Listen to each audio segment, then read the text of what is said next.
Magandang hapon kaagri. Pasilip ko sa inyo kaagri yung bagong tanim na tangkong kaagri. Pitong araw na po ito kaagri. Ating tangkong pasilip ko sa inyo, lumalabas na oh. Ang ganda ng tubo kaagri. Dami. Ito kaagri, 1 month ka-harvest na ka dito kaagri. Ano lang mo pag-harvest ito kaagri, hindi mo bunutin.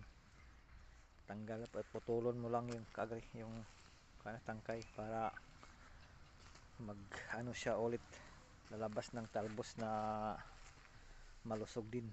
Ito po ting tangkong, ganda ng pagkaano kaagri itong tangkong. At saka yung ating zucchini kaagri, lumalago na kaagri itong zucchini kaagri. Nakakain na ito isang bisis na